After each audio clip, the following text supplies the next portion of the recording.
অন্যান্য কর্তৃপক্ষরা যে সোমবার প্রতিবেদন অংশ হিসেবে আমাদের আজকে উত্তরা যে এলাকায় আমাদের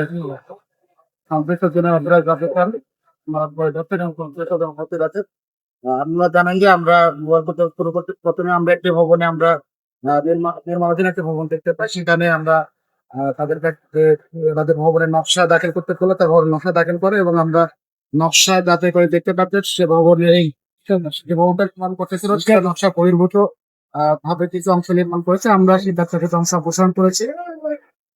একই সাথে আমরা জানেন যে এই এলাকায় বিশেষ করে যেসব ভবনগুলোতে পার্কিং এর জায়গা আছে, সেই পার্কিং এর জায়গাগুলো করে মূলত তারা বিভিন্ন ধরনের বাণিজ্যিক কার্যক্রম পরিচালনা করে থাকে।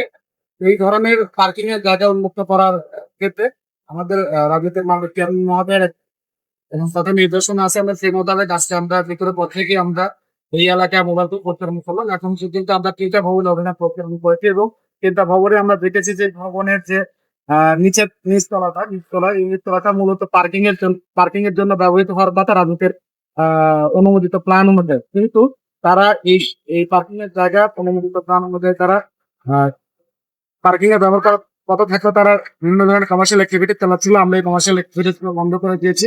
একই সাথে যেন এই ধরনের কমার্শিয়াল অ্যাক্টিভিটি চালাতে না পারে সেই জন্য আমরা এগুলো বিদ্যুৎ সঙ্গে বিচ্ছিন্ন করেছি এবং ভবন মালিককে এই বিষয়ে করার নির্দেশনা দেওয়া হচ্ছে যে দ্রুততম সময়ের মধ্যে যেন এই ভবনের নিচের অংশগুলো তারা যেন পার্কিং এর জন্য উন্মুক্ত করে দেয়, যাতে আমরা কিন্তু এই পার্কিং এর জায়গা উন্মুক্ত না থাকার কারণে কিন্তু রাস্তার পাশে কিন্তু বিভিন্ন আমরা গাড়ি দেখতে পাই। স্কুল সময় বাচ্চাদেরকে স্কুল আনানো ক্ষেত্রে কিন্তু অনেক সময় কিন্তু সমস্যা হয়, পাশাপাশি চলাফেরা করার ক্ষেত্রে মানুষের কিন্তু নানা ধরনের সমস্যা হয়।